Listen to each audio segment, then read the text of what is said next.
But let's do this. Let's do this, Brother Ronnie. I love the fact that, you were a finance major. I want to drill down into the education component and kind of take people along that journey, work our way up to you being a recruiter, because something that you said along that journey when you hit it was your mentor. Oh, yeah. And he got you into cybersecurity. Yeah. And we're going to hit on that as well, too. So you went to school for finance. Why'd you choose finance and not tech and so forth? Man, my goal was I wanted to go to Wall Street. I wanted to go to Wall Street. And also the reason I did finance was I used to in PBCC. So PBCC had this thing, the tutoring lab. And I used to take advantage of it, go there all the time. I was majoring, actually, I wanted to be an electrical engineer. And the tutor was like, you're good in math. Why don't you go into business? And I said, why would you say that?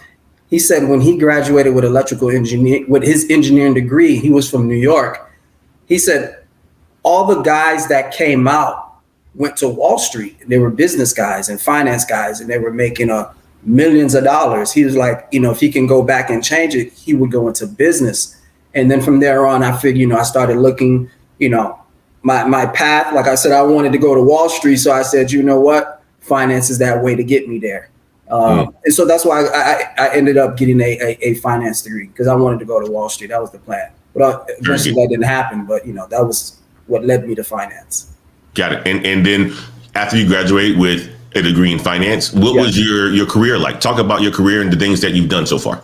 So my first employment was I was in banking. I was a banker at PNC Bank. Spent some time there doing that. From there on, then I went into insurance. While doing insurance, then I left that. I met my mentor because I used to volunteer with the Urban League. So they had this program with the Urban League where these kids, if they got in trouble, so it was a program in Broward County, these kids are getting in trouble from the age, earliest I saw was like 11 years old to about 18. So if it was their first offense, the judge would actually make them go through a program where if they didn't get in trouble for a certain amount of time and they kept their grades up, that the charge that they were accused of, it wouldn't go on their record. So I basically was going there and basically speaking to them, telling them the importance about education, try to teach them about finance, just telling them, hey, if you can just shift your mind a little bit, there's opportunities out there for you. Don't get involved in what you see and what's going on in your environment. And that's how I met my mentor. He was actually there to speak to the kids also. He just moved down from Virginia. So he's been in the federal sector doing federal contracting on the IT side for the past 15 plus years. So let me bring it back just a little bit. When I was at FAU, I used to try to network because, they tell you when you're in college, you got to intern, you got to try to network, so any event that I can get to, I'm there. I went to a networking event where it was a gentleman, he retired from the telecommunication industry on the federal sector doing federal contracts. So that's where I got my first exposure to hearing about federal contracts. But the issue was after that event was over, he was trying to sell me a package for $5,000 to get information on how to get into federal contracts. I wasn't paying that. Fast forward, I get to I'm volunteering, just speaking to the kids. I didn't speak first. My mentor spoke first. The moment that he started talking, I already knew he was in federal contracts. And I was like, this is my golden ticket right here. Once he finished speaking, I spoke to the kids. Once we were done, I introduced myself to him and I said, hey, man, I've been trying to get into federal contracts, but no one wants to help you get into that industry. Because the industry, to tell you, Antoine, is very lucrative. If you can get in, it's very lucrative. They have certain programs for minorities, 8A programs. If you're a minority company, where it's a 9-year program, right? You're in the program for 9 years. You graduate two ways. Either your company does $100 million in business, or you do 9 years in that program. And in that program, you don't have very large companies like the Booz Allens, the Raytheons. They can't compete in that 8A program. So, that gives you an opportunity. A lot of millionaires are grown through the 8A program. You can be very successful. So once again, he kept talking. As he did his spiel, I introduced myself and I told him, hey, man, you know, I've been trying to get into the industry. No one wants to give you a chance. And he liked what I was saying to the kids as far as finance, credit, you know, just speaking to them, trying to give them new life, like inspired them. And he said, you know what, let's exchange phone numbers and stay in contact. You know, I didn't really think anything of it. But one thing I did, even though that he was talking, Antoine, there's this thing called GovTribe, right? There's two things. There's GovTribe and there's a software called GovWin. So most people can't get access to GovWin because GovWin is a $15,000 software. Most people that's in the federal sector, they use it to plan for proposals that are coming out. But GovWin, so the government, what they do is if you are a prime contractor, they will disclose how much business you have done with them. All you need to know is that person's company name. And if you can try to find their Duns and Bradstreet number, you can see the contracts. So once again, you know, and you run into people a lot of times that like to hype themselves up and say, I've done this, I've done that. I've met so many of these kind of people and I'm just like, yeah, okay. Well, so especially in South Florida. Damn capital, right? So when I met him and he was talking, I said, you know what? As soon as I get home, I'm going to do research. I jumped on Google, the most powerful tool ever, Googled the company's name. When it's a GovTribe, I was able to locate $33 million worth of contracts. So wow. From there on, whatever he said, he didn't know I did the research. So he called me. I met him on a Tuesday. He called me on Thursday. He said, what are you doing? I said, nothing right now. Whatever you need me to do. He didn't know I did the research. Whatever you need me to do right now, I will drop it. He said, can you meet me on Hollywood Beach? It was like I think it was like the Marriott. I said, say no more. I'll be there. Whatever. Even if I had something planned, Antoine, it was getting canceled. I love that. These type of things, these opportunities don't happen every single day. Once you get an opportunity, you need to jump on it. You should not even think twice about it. Met with him. We had a conversation. Fast forward, he sends me to Virginia to be on a contract with the Marine Corps. Puts me on a contract. And he kind of hesitated to even tell me about the contract. And he was like, you know, you're a young guy, you know, you're making money already. You know, you live by the beach. You know, I don't know if you want to leave that lifestyle to go to Virginia. He didn't know I did the research on him. I told him if you needed me to go to the North Pole, I would have been there. Because these opportunities do not come every single day, especially someone willing to bring you into the federal sector. And not only that, he was willing to teach me how it really is to run a business in doing federal contracting, from writing proposals, knowing how to do pricing, learning how to read a solicitation. Sometimes you may get a solicitation, it's 100 pages, but you don't even know what you're looking at. I can get a solicitation right now, 10 minutes, I already know what to look at. I know to look at the instruction, contracting officers, the requirements, stuff like that. And it's because I have this relationship with him. He was willing to teach me this stuff, right?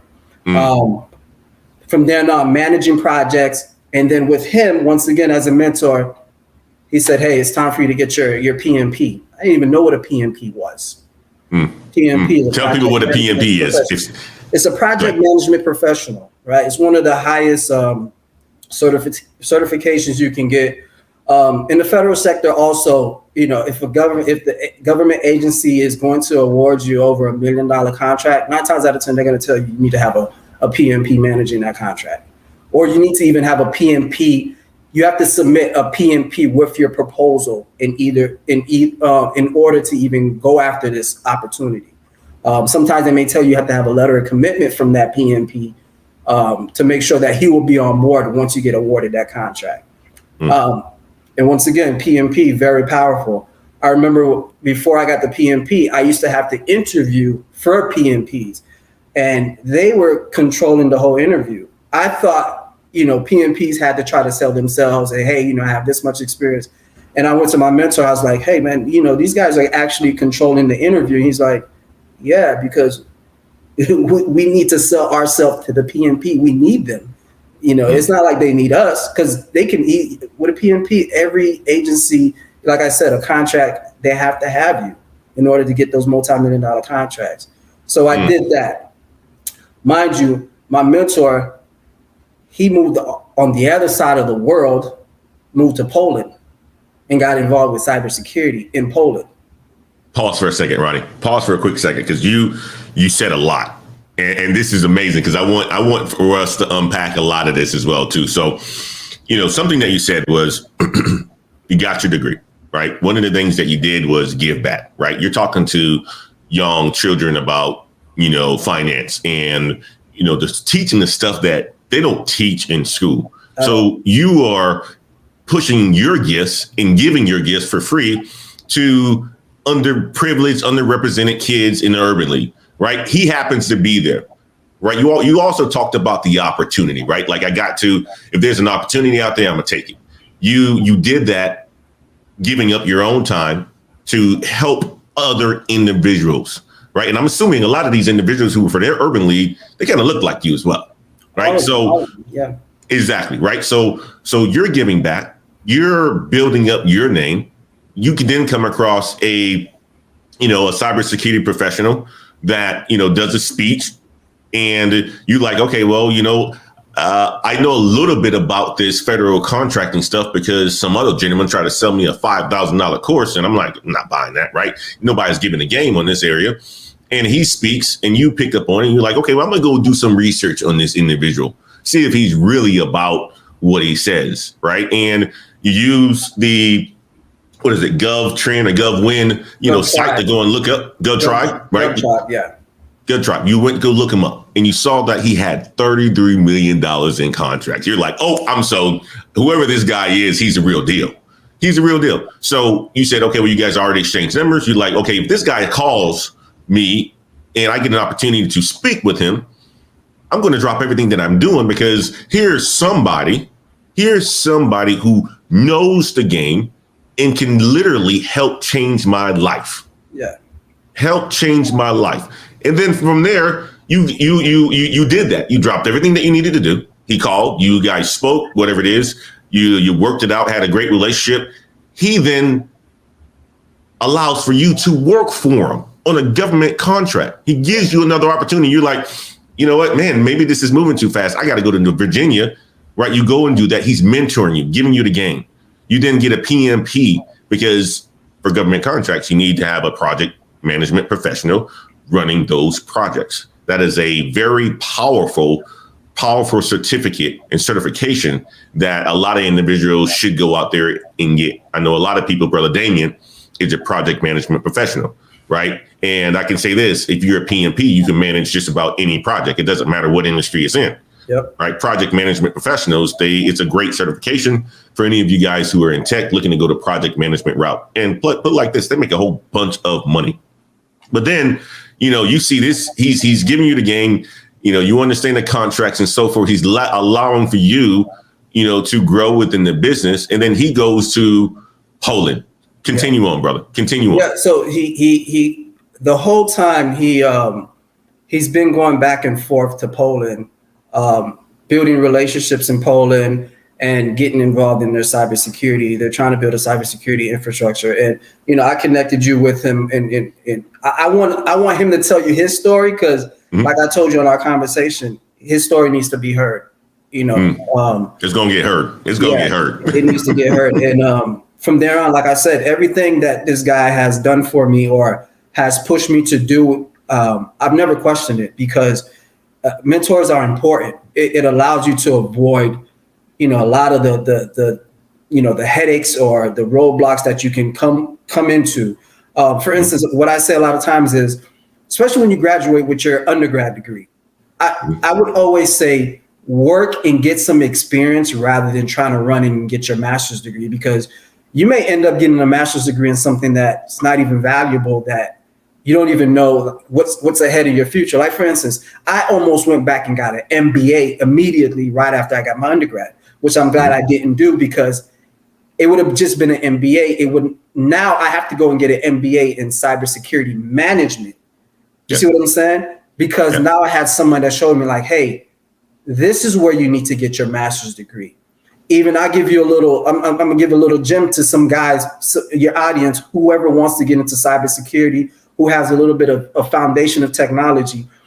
NYU, right now, the prestigious NYU has a cyber fellow master's degree program, $60,000 master's program. Because cybersecurity, the industry has such a shortage, they give you a 75% scholarship, meaning that master's is probably going to cost you $15,000 out of your pocket.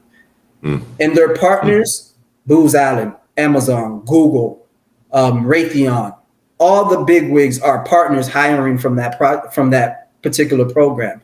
And I was going to actually do that program. I passed it along to my mentor. I said, hey, what did you think? He said, no, you need a management. You need a master's degree in management, which if you were to take that program, it's the same stuff that you've already learned before. So you see what I'm saying? Well, how important it is having a mentor. If I would have went into that program, I basically would have been doing the same thing that I learned already.